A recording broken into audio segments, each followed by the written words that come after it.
चुड़ैल की कहानी। मेरी दादी माँ एक छोटे से गांव में रहती थी। ऐसा कहा जाता है कि उस गांव में भूतिया चुड़ैल रहती थी और ऐसा ही भूतिया चुड़ैल से मेरी दादी का सामना हुआ था। वो एक चुड़ैल थी, खुले बालों और भयानक डरावने चेहरे वाली चुड़ैल।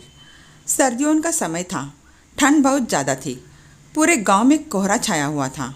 मेरे दादा एक बड़े अधिकारी थे जो रोज़ की तरह दफ्तर का काम खत्म करके घर की ओर लौट रहे थे। घर वाले रास्ते में बाजार भी आता था जहां मेरे दादाजी सामान लेने के लिए रुके और उनके बाकी कर्मचारी चले गए। मेरे दादाजी बाजार में सामान लेने की वजह से पीछे रह गए। सामान लेते लेते दादाजी को पता ही नहीं चला कि कब शाम हो गई। जब दादाजी ने घड़ी देखी तो पता चला कि आज तो घर पहुंचने में बहुत ज़्यादा देर हो जाएगी।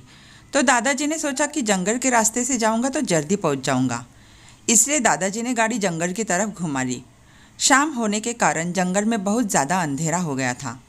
दादाजी तेज़ स्पीड में गाड़ी चला रहे थे, तभी उनके सामने एक औरत आ गई। औरत को देखते ही दादाजी ने तुरंत गाड़ी रोक दी। दादाजी ने औरत की तरफ देखा तो वह औरत बहुत ज़ोर ज़ोर से रो रही थी। दादाजी को लगा कि वो किसी मजदूर की पत्नी होगी जो रास्ता भटक गई है।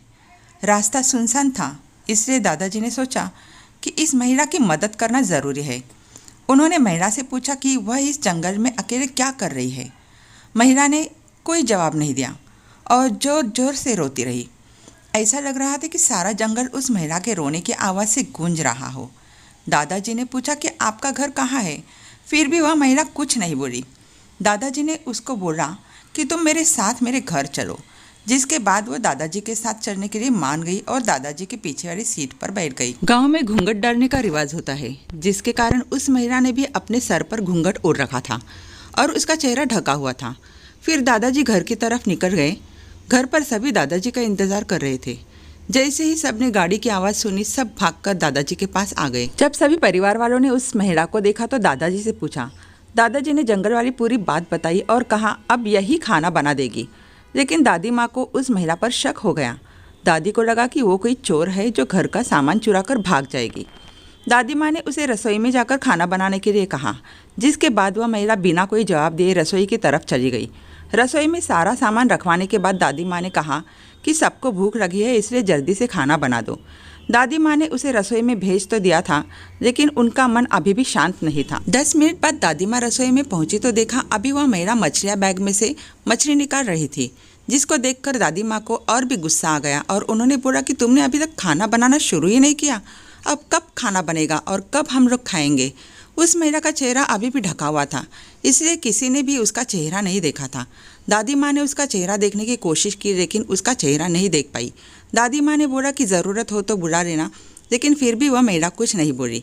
दादी माँ को लगा कि शायद अनजान लोगों की वजह से वह झिझक रही है, जिसके बाद दादी माँ चली गई। रसोई में अजीबोगरीब आवाज़ आ रही थी। फिर 10-15 मिनट बाद दादी माँ रसोई में आई तो रसोई का नज़ारा देखकर दादी माँ बहुत डर गई।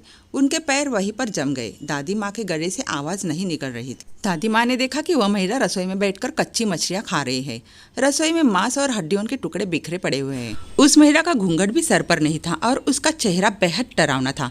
वो लंबे लंबे काले बाल, बड़े बड़े नाखूनों वाली चुड़ैल थी। वो चुड़ैल मछली खाने में मगन थी, इस कारण दादी माँ पर उस चुड़ैल का ध्यान नहीं गया। दादी माँ से चिल्लाया भी नहीं गया। दादी माँ को लगा कि यह और ज्यादा भयानक ना हो जाए। दादी माँ ने एक थाल उठाया और वह चूल्हे में से जलता हुआ कोयला लेकर उस चुड़ैल की तरफ दौड़ पड़े। दादी माँ ने कोयला उस चुड़ैल पर फेंक दिया। आग की वजह से वह चुड़ैल जोर जोर से आवाज निकालने लगी। चुड़ैल की आवाज़ सुनकर सारा घर इकट्ठा हो गया। चुड़ैल को आग दिखाकर घर से बाहर निकाला गया। चुड़ैल की आवाज़ इतनी तेज थी कि आसपास के सभी लोग अपने अपने घरों से बाहर आ गए और सभी ने चुड़ैल को देखा। चुड़ैल ने लोगों को देखकर गांव की जंगल की तरफ भाग गई। पूरे गांव के लोग चुड़ैल के डर से कांप रहे थे और सभी मेरी दादी माँ की प्रशंसा कर रहे थे, जिन्होंने सही समय पर उस चुड़ैल को आग से भगा दिया। यदि चुड़ैल को नहीं भगाया जाता तो वह पूरे गाँव के लोगों को खत्म कर देती। साथियों, हमें उम्मीद है कि आपको यह हिंदी कहानियाँ पसंद आई होगी। चुड़ैल की कहानी सच्ची घटना, चुड़ैल की कहानी real horror story in Hindi. कहानी को लाइक करके Facebook, Twitter, WhatsApp, Instagram, Telegram पर अपने दोस्तों के साथ शेयर ज़रूर करें। कृपया कमेंट्स के माध्यम से बताएं कि आपको चुड़ैल की कहानी कैसी लगी। अपने इस चैनल को सब्सक्राइब करके बेल बटन को प्रेस करें ताकि आगे आने वाली कहानी का नोटिफिकेशन सबसे पहले आपको मिले। धन्यवाद।